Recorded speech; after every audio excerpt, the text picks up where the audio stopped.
ඔයාලා වෙනදා වගේම අදත් එකතුලා ඉන්නේ Anytiplk channel එකේ computer hardware video series එකේ තවත් එක අලුත් වීඩියෝ එකක් තමයි. අද අපි මේ වීඩියෝ එකේදී කතා කරන්න යන්නේ RAM එක ගැන. අපි මේට කලින් වීඩියෝ කීපයක් කතා කරා computer hardware video series එකේ වීඩියෝ 4ක් විතර වගේ අපි කතා කරා. මේ වීඩියෝ එකේදී අපි කතා කරන්න යන්නේ සරලව RAM එක කියන්නේ මොකක්ද කියලා. සාමාන්‍යයෙන් ඔයාලා desktop computers පාවිච්චි කරනවා, laptop පාවිච්චි කරනවා. එතකොට phone දැන් කාලේ තියෙන smartphone, tablet ඒ වගේ හැම දෙයකම ප්‍රධානම මතක උපකරණයක් විදිහට මෙන්න මේ RAM එක. RAM කියලා කියන්නේ කෙටියෙන් random access memory කියන එක. ඉතින් මේ RAM එක හැම device එකකම දැන් කාලේ තියෙන පාවිච්චි වෙනවා. ඉතින් අද අපි මේ RAM එක ගැන දැන් කාලේ අපි භාවිතා වන RAM modules වල ඉඳන් වගේ ඉස්සරහට කතා කරන්න තමයි බලාපොරොත්තු වෙන්නේ. මොකද ගොඩාක් අතීතයේ දේවල් කතා කරන්න යන්නේ. අනික මම මේ වීඩියෝ එකට උගක් අත්‍යවශ්‍ය කරුණු විතරයි පාවිච්චි කරන්නේ. මම කල්ලුත් වලට වීඩියෝස් වල කියලා තියලා තියෙනවා. ඒ විදිහටම RAM එකක් කියන්නේ මොකක්ද කියලා ගත්තන් පස්සේ RAM එක කියන්නේ අපේ කම්පියුටරේ තියෙන ප්‍රධානම මතකයක්. ඉතින් අපි මේකට RAM කියලා කියනවා. එහෙමත් නැත්නම් සිංහලෙන් කියනවා සසම්භාවී ප්‍රවේශ මතකේ, main memory. අපිට ඒක එක එක විදිහට ඒ වගේ නම් වලින් හඳුන්වන්න පුළුවන්. සාමාන්‍යයෙන් කියන්නේ RAM එකක් කියලා තමයි. ඉතින් මේ RAM එක ගැන කතා කරද්දී අපිට CPU එක සහ hard drive එක අතරමැදියක විදිහට මේ RAM එක ක්‍රියා කරනවා. ඉතින් මේක වෙන්නේ කොහොමද කියලා අපි කිව්වොත් එහෙම අපි යම් දෙයක් කරන්න පටන් ගන්නකොට කෙලින්ම CPU එක RAM එකෙන් තමයි කරන දේට අදාළ දේවල් ලබා ගන්නෙ. RAM එකේ දේවල් ලබා ගන්න hard disk එකකින්. ඒක වෙන්නේ අපි දැන් සාමාන්‍යයෙන් ඔයා ලියුමක් type කරනවා වෙන්න පුළුවන්. එහෙම නැත්නම් email එකක් නැත්නම් වා සින්දුවක් අහනවා. අන්න ඒ වගේ දෙයක් ඔයා කරනකොට ඔයාගේ hard disk එකේ තියෙන ඒ දත්තය එහෙම නැත්නම් ඒ data తాවකාලික මතකයක් විදියට ක්‍රියා කරන මේ RAM එකේ රඳවලා එයා තියා ගන්නවා. එතනින් තමයි අපේ CPU එක අපිට අවශ්‍ය දේ කරලා දෙන්නේ. ඒ කියන්නේ ඔයා සින්දුවක් අහනවා නම් hard disk එකේ තියෙන සින්දුව RAM එකට දා ගන්නවා ඉස්සරහම. ඊට පස්සේ එතනින් CPU එක ක්‍රියාවට නංගනවා. ඒකට තමයි අපිට සින්දුව අහන්න පුළුවන් වෙන්නේ. අන්න ඒ විදිහට తాවකාලික මතකයක් විදිහට තමයි මෙන්න මේ RAM එක පාවිච්චි වෙන්නේ. RAM එක අපිට හඳුන්වන්න පුළුවන් తాවකාලික මතකයක් විදිහට.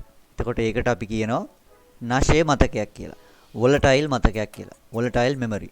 මේ මතකයන් ගත්තන් පස්සෙත් නැෂේ මතක සහ නැෂේ නොවන මතක කියලා වර්ග දෙකක් තියෙනවා. සාමාන්‍ය මේ RAM එකට අපි කියන්නේ මේක නැෂේ මතකයක් කියලා. ඒ කියන්නේ volatile memory එකක් කියලා තමයි කියන්නේ. ඒ කියන්නේ මේකේ තියෙන දත්ත අපිට permanent මේ කියන්නේ සදාකාලිකව මේකේ අපිට ස්ටෝර් කරලා තියන්න බෑ. සේව් කරලා තියන්න බෑ. ඒ කියන්නේ අපිට කරන්ට් එක තියෙනකන් ඔයා PC එකක් නම් ඔන් කරලා තියෙනකන් ඔයා කරන වැඩ తాවකාලිකව මේ RAM එකේ තමයි ගබඩා වෙලා තියෙන්නේ.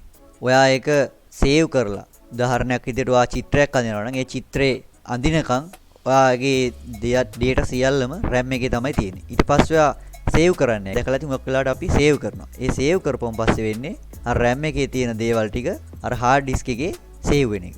එතකොට තමයි අපිට ඒක විදුලිය නැති වෙලාවක ඊළඟට ඔයා කම්පියුටර් ඔන් කරද්දිත් අර hard disk එකේ තියෙන්නේ. දැන් බැරිලා ගත්තා චිත්‍රයක් ඇඳ ඉන්නකොට එකපාරටම කරන්ට් යනවා.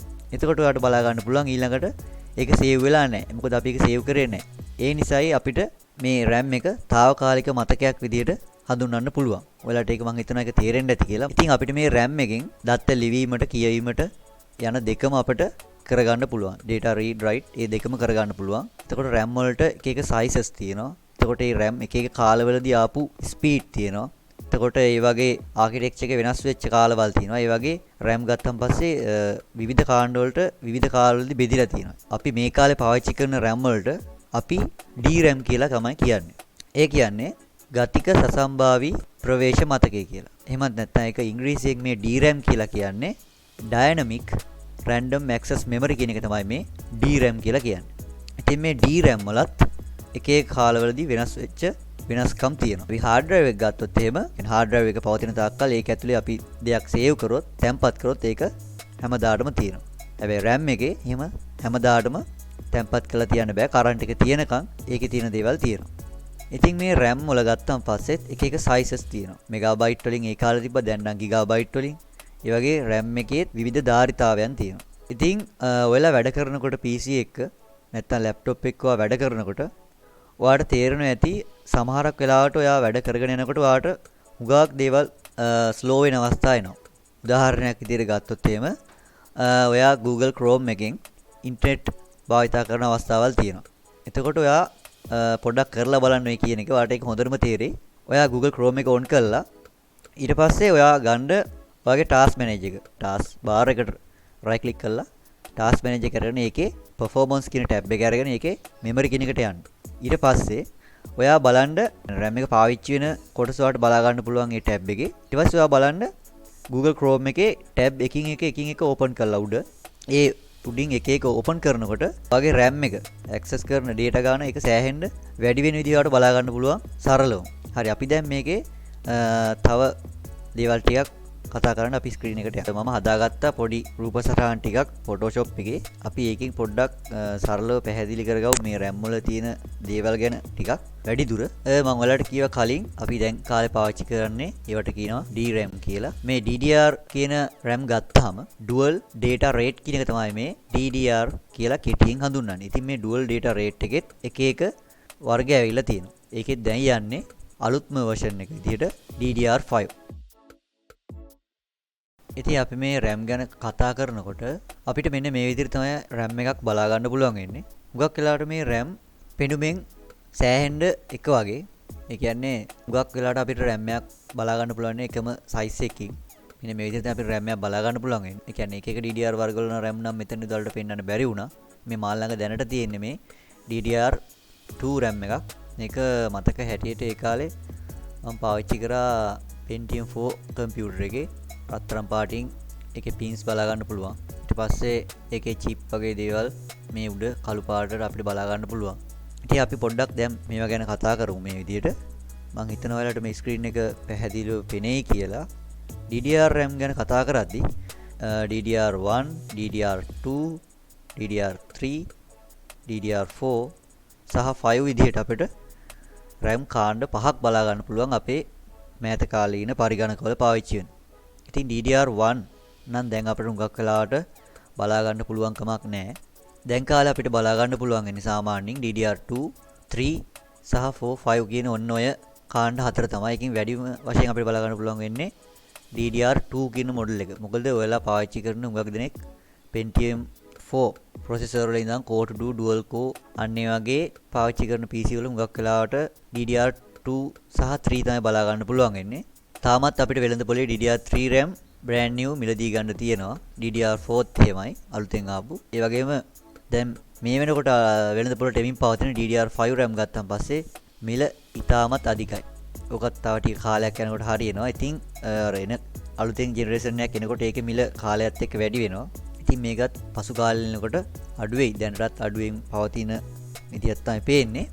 ඊට පස්සේ අපි ගත්තොත් එහෙම මේ RAM වල sizes ගැන කතා කරන්න කලින් RAM capacity කතා කරන්න කලින් අපි මේ data sizes ගැන පොඩ්ඩක් දැනගෙන ඉන්න ඕනේ. ඒක නිසා මම පොඩියට මෙතන පෙන්නනවා. ඔයාලා මේක හුඟක් දෙනෙක් දන්නවා.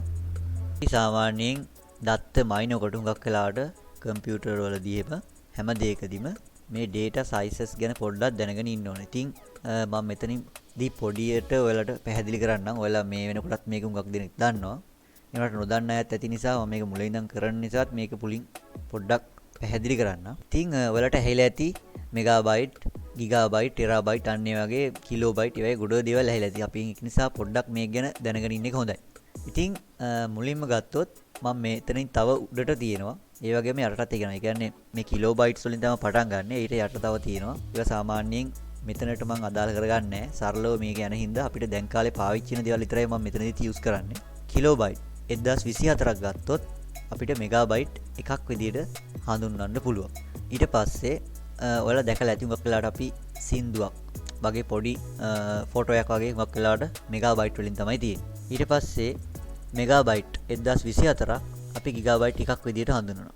හුඟක් වෙලාවට චිත්‍රපටයක්, ෆිල්ම් එකක් ගත්තොත් එහෙම, ලොකු වීඩියෝයක් ගත්තොත් එහෙම හුඟක් වෙලාවට ගිගාබයිට් වලින් තමයි තියෙන්නේ. ඊට පස්සේ ගිගාබයිට් 1024ක් අපි හඳුන්වනවා ටෙරාබයිට් එකක් කියලා. ඉතින් ඔන්න ඔය තුන තමයි මේ මෑත කාලේ අපිට හුඟක් වෙලාවට පාවිච්චි වෙන්නේ. ඕකෙනුත් ඔය කිලෝබයිට් නැතුව මෙගාබයිට් සහ ගිගාබයිට්, ටෙරාබයිට් ඔන්න ඔය තුන තමයි අපිට හුඟක්ම යූස් වෙන්නේ. RAM ගත්තන් පස්සේ නම් අපිට මේ කිලෝබයිට් වල RAM මේ කාලේ දකින්න පුළුවන් කමක් නැහැ. මෙගාබයිට් වල RAM සහ ගිගාබයිට් වල RAM තමයි මේ කාලේ පාවිච්චි වෙන්නේ. මම ඒකත් ඔයාලට පොඩ්ඩක් මෙතනින් සඳහන් කරා. ඊට පස්සේ අපි යන් ඊළඟ එකට RAM capacity ගැන කතා කරනකොට ඒ කාලේ අපිට බලා ගන්න පුළුවන් වුණා මෙගාබයිට් 256ක RAM. ඒ කියන්නේ 256 MB RAM තිබ්බා. ඒ වගේම 512 දැනටත් 512 නම් තියෙනවා 256ක් තියෙන ඒවට උඟක් බලා ගන්න අඩුයි. දැන් කාලේ පාවිච්චි කරන්නේ නැහැ. මොකද මේ වගේ RAM වලින් අපිට මේ කාලේ වැඩ කරන්න අමාරුයි. දැන් කාලේ මොකක් අපිට බලා ගන්න පුළුවන් මෙගාබයිට් 1024ක්. ඒ කියන්නේ GB එකේ 1GB RAM සාමාන්‍යයෙන් දැන් ෆෝන් වලත් තියෙනවා. 2GB RAM ඊට පස්සේ 4GB 8GB 16GB සහ 32GB ඔන්න ඔය විදිහට අපිට RAM capacities බලා ගන්න පුළුවන්. ඉතින් මේ විදිහට තමයි අපේ RAM වල sizes බලා ගන්න පුළුවන් වෙන්නේ. ඒ වගේ මේ වගේ speed උත් තියෙනවා. ඒ කියන්නේ මේ RAM එක తాවකාලිකව ගබඩා කරගෙන තියෙන data ටික CPU එකත් එක්ක සම්බන්ධතාවය පවත්වාගෙන යනකොට communicate කරනකොට ඉතින් මේ RAM වලත් එක එක speed වර්ග තියෙනවා. ඒවත් අපිට RAM එකක් මිලදී ගන්නකොට ඒකේ size එක එතකොට ඒකේ ස්පීඩ් එක වගේ දේවල් ගැන සැලකිලිමත් වෙන්න ඕනේ. ඊට පස්සේ අපි ගත්තොත් එහෙම මේ RAM වලට අදාළ voltages ඒක ක්‍රියාත්මක වෙන්න අවශ්‍ය voltage එක සහ DDR වර්ග තියෙනවා. ඉතින් අපි RAM එකක් පරිගණකයකට සවිකරන්න යොදා ගන්නකොට මේකේ මේ voltages වලින් අපිට මේකේ DDR වර්ගය මොකක්ද කියලා හරියටම හඳුන ගන්න පුළුවන් ක්‍රමයක් තියෙනවා. අපි ඒක ගත්තොත් එහෙම මම මේ විදිහට පෙන්නන්නම් ඔයාලට මෙතනදී අපිට motherboard එක එහෙම නැත්නම් මව්පූර්වයේ RAM එක සවි කරන slot එක තියෙනවා. අපිට ඒක දිහා බලලා අපිට තීරණය කරන්න පුළුවන් කිසිම ඒ කියන්නේ ඔයාලට ඉන්ටර්නෙට්වත් කිසිම දෙයක් අවශ්‍ය වෙන්නේ නැහැ. මෙන්න මේ කරුණු ටික දැනගත්තොත් එහෙම ඔයාලට පුළුවන් මේ board එකේ voltage එක බලලා කියන්න මෙන්න මේ RAM එක තමයි මේකට අවශ්‍ය වෙන්නේ කියලා. අපි ඒක ගත්තොත් එහෙම motherboard එකේ RAM slot එකේ type කරලා තියෙනවා. ඒක ටිකක් හොඳින් බැලුවොත් පේනවා. සාමාන්‍යයෙන් DDR1 RAM එකක ගහන්න පුළුවන් slot එකේ මැද තියෙනවා සාමාන්‍ය RAM එකක් ගත්තාම ඔයාලා දැකලා ඇති ඒකේ තියෙනවා වෙන් වෙන ස්ථානයක්. ඒක කට්ට කපලා තියෙනවා. ඒකට ඒකට notches කියලා කියනවා. notch කියලා කියනවා.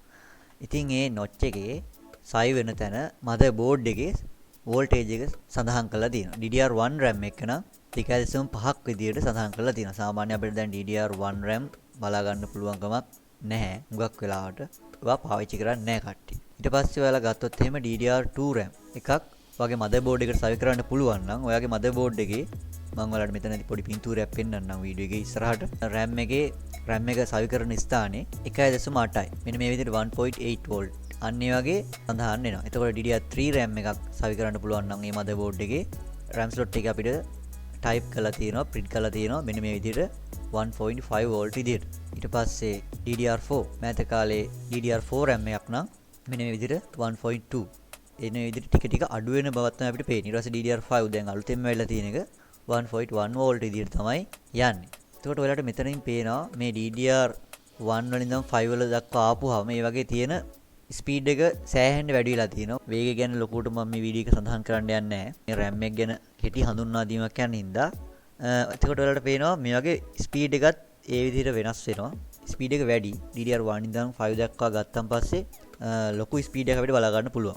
ඒ වගේම ඔයාලට පේනවා ඒවයි වෝල්ටේජ් එක 2.5 ඉඳන් 1.1 දක්වා මෙතෙන්ට අඩුවීමක් වෙලා තියෙනවා. ඒ කියන්නේ තාක්ෂණයේ දියුණුවත් එක්ක ඔයාලට බලා ගන්න පුළුවන් ඒවයි පාවිච්චි කරන විදුලිය අඩු වෙලා තියෙනවා. ඒ වගේම මේ වගේ ස්පීඩ් එකත් වැඩි වෙලා තියෙනවා. මම ඔයාලට කලින් සඳහන් කරා වීඩියෝ එකේදී motherboard එකක් ගත්තාම මේකේ type කරලා තියෙනවා කියලා print කරලා තියෙනවා කියලා RAM slot එකේ voltage එක. එතනින් තමයි අපිට ලේසියෙන්ම මේ motherboard එකට ගැලපෙන RAM එක හරියටම දැනගන්න පුළුවන් කීයද කියලා DDR වර්ගේ. මම හිතනවා ඔයාලට මෙතන පේන ඇති කියලා මේක ටිකක් පෙන්වන්න අමාරුයි. මෙතන ඔයාලට පේනවා ඇති voltage එක 1.8 විදිහට. මෙන්න මේ විදිහට තමයි voltage එක motherboard එකේ සඳහන් කරලා තියෙන්නේ. ඉතින් අපිට එතකොට DDR වර්ගයේ ලේසියෙන්ම හඳුන ගන්න පුළුවන්. එහෙමත් නැත්නම් අපිට තව ක්‍රම තියෙනවා motherboard එකේ user manual එකේ තියෙනවා. එතකොට motherboard box එකේ එහෙමත් නැත්නම් motherboard එකට අදාළ website එකේ මේ වගේ දේවල් වලක් තියෙනවා. ඊට පස්සේ අපි කොහොමද දැන් කතා කරා motherboard එක දිහා බලලා RAM එකේ DDR වර්ගය කොහොමද හඳුනගන්නේ කියලා. ඊට පස්සේ අපි ගත්තොත් එහෙම RAM එකෙත් අපිට බලා ගන්න පුළුවන් ස්ටිකරේ සලකුණු කීපයක්. මුගක් වෙලාවට අපිට බලා ගන්න පුළුවන් ඒක DDR කීයද, එතකොට ඒකට voltage ප්‍රමාණය, ඊට පස්සේ ඒකේ size එක, speed එක වගේ දේවල් ඔක්කොම RAM එකක් ගත්තාම මේක ස්ටිකරේ සඳහන් වෙලා තියෙනවා. ඉතින් RAM එකක් ගත්තාම DDR2 RAM එකක් ගත්තොත් මම මෙතන DDR1 ගැන කතා කරන්න යන්නේ නැහැ. DDR1 RAM වල නම් මුගක් වෙලාවට PC කියලා සඳහන් වෙලා ඒකේ ස්පීඩ් එක size එක වගේ දේවල් සඳහන් වුණා. දැන් කාලේ අපි DDR2 RAM එකක් ගත්තොත් ඒත් එහෙම තමයි PC2 කියලා අපිට සඳහන් වුණොත් එතනකින් කියවෙන්නේ DDR2 කියන එක. එතකොට ඊට ඉස්සරහින් ඔයාලට බලා ගන්න පුළුවන් ඒකේ ස්පීඩ් එක, ඊට පස්සේ ඒකේ වෝල්ටේජස්, ඒකේ ධාරිතාවය, ඒ වගේ MB ගණන් නම් එහෙමයි එන GB ගණන් නම් අන්න ඒ වගේ දේවල් ටික සඳහන් වෙනවා. එතකොට PC2 කියලා තිබ්බොත් එහෙම අපිට හොඳින්ම හඳුනා ගන්න පුළුවන් මේක DDR2 RAM එකක් කියලා. සමහරක් උගාක් RAM වල DDR2 කියලා සඳහන් වෙනවා. PC2 කියලා තිබ්බොත් එහෙම ඒත් කියවෙන්නේ DDR2 කියන එක තමයි. ඊට පස්සේ අපි DDR3 RAM එකක් ගත්තත් ඒත් එහෙම තමයි. PC3 කියලා තියෙනවා. ඒ කියන්නේ DDR3 කියන එක. අපිට මේ PC3 PC2 අන්නේ PC අන්නේ ඒ වචන වලින් අපිට මෙන්න මේ DDR ප්‍රමාණය ලේසියෙන් හොයාගන්න පුළුවන්. මුගක් වෙලාවට RAM එකේ දැන් කාලෙන් DDR4 3 අන්නේ වගේ කෙලින්ම ස්ටිකර් එක අපිට බලා ගන්න පුළුවන්. ඒ වුණාට පරණ කාලේ නම් මුගක් වෙලාවට මෙන්න මේ PC2 අන්නේ වගේ කෝඩ් වලින් තමයි මුගක් වෙලාවට මේවා හඳුන්වලා තියෙන්නේ. සමහර වෙලාවට GB ගාන එහෙම වෙලාවකට 2G කියලා ගහලා දෙනවා. එතකොට GB 2යි 2GB අන්නේ වගේ කෙටි ක්‍රම වලින් තමයි ඒ කාලේ හඳුන්වලා තිබෙන්නේ. දැන් නම් අපිට මුගක් වෙලාවට DDR3 4 ගත්තන් පස්සේ මුගක් වෙලාවට RAM එකේ ස්පීඩ් එක, බස් ස්පීඩ් එක, ඒ කියන්නේ RAM එකේ වේගය අන්නේ වගේ එතකොට DDR වර්ගයේ කෙලින්ම DDR4 DDR3 එහෙම කියලා ගහලා තිනවා. එහෙම ගහලා නැත්නම් අපිට මෙන්න මේ PC2 PC3 සහ වෝල්ටේජස් මම කලින් කිව්වා. ඒවා ගැන පොඩ්ඩක් මතක තියාගත්තොත් එහෙම ලේසියෙන් මේ RAM එකක් අතර ගත්ත ගමන් මේ RAM එක DDR කීයද, මේක මොන motherboard එකටද හයි වෙන්නේ, අන්න ඒ වගේ දේවල් ලේසියෙන් හඳුන ගන්න පුළුවන්. ඉතින් මම මේ වීඩියෝ එකේදී RAM එකේ ස්පීඩ් ගැන කතා කරන්න ගියේ නෑ. මොකද ඒක ඇතුළත් කරොත් මේ වීඩියෝ එක තවත් ලොකු වෙනවා. RAM වල අපිට තව ගොඩක් දේවල් කතා කරන්න තියෙනවා. ඒවා ගැන අපි ඉස්සරහට කතා කරමු. ඒ වීඩියෝ එකේදී අපි මේ RAM වල ස්පීඩ් ගැන ටිකක් වැඩිදුර කතා කරමු. අද අපි මේ කතා කරේ RAM එකක තියෙන RAM එකක් ගත්තාම මේකෙන් වෙන දේවල් ගැන සරලවම පොඩි අදහසක් තමයි මේ දෙන්න try කරේ. මේකේ නොතේරුණු තැන් තියෙනවා නම් ඒවා යටින් කමෙන්ට් එකක් දාන්න අනිවාර්යයෙන්ම. එතකොට මම හිතනවා RAM ගැන නම් ඔයාලට තිබ්බ ලොකු සැක ටිකක් නැතිලා යන්න ඇති කියලා. ඉතින් අපිට RAM එකක් පරිගණකයකට සම්බන්ධ කරගන්න විදිහ මම මෙතනදී සරලව ඔයාලට පෙන්නන්න. පොඩ්ඩක් ඒක බලාගෙන ඉන්න. මම මේ කැමරා එක අතකින් අල්ලගෙන මේක වීඩියෝ එක ගන්න. ඒ නිසා මම ඔයාලට නිකන් සරලව පොඩ්ඩක් පෙන්නන්නම් මේ RAM එක සවි වෙන විදිහ. quality එක මම මෙතන RAM එක සවි කරන්න බෑ. මම නිකන් දල වශයෙන් වලට පෙන්නන්නේ. RAM එකක් සවි කරන විදිහ, ඒ වගේ දේවල් ගැන අපි ඉස්සරහට assemble වීඩියෝ එකේදී ඒවා ගැන හරියටම කතා කරනවා. මොන විදිහටද යන්න ඕන කියලා. ඉතින් ඔයාලා මේ වීඩියෝ එකේදී මම පොඩ්ඩක් ඔයාලට පොඩි දෙයක් එකතු කරන්න ඕන නිසායි මේක පෙන්නන්නේ. මම හිතනවා අද වීඩියෝ එකෙන් ඔයාලා RAM එක ගැන දේවල් ගොඩක් දැනගන්න ඇති කියලා. ඉතින් ඔයාලට මොකක් හරි නොතේරුණු තැනක් තියෙනවා නම් ඒක පහලින් කමෙන්ට් එකක් දාන්න. ඒ වගේ මේ වීඩියෝ සීරීස් එකේ බලපු නැති දේවල් තියෙනවා නම් ඒවා channel එකට ගිහලා බලන්න. නැත්නම් මම දැන් උඩින් ඔයාලට පේන්න දාන්නම් කලින් වීඩියෝස් වල playlist එක. හරිනම් අලුත් වීඩියෝ එකකින් හමු වෙන තුරු අදට සමු ගන්නවා. මම නිපුණ දිල්ෂන්.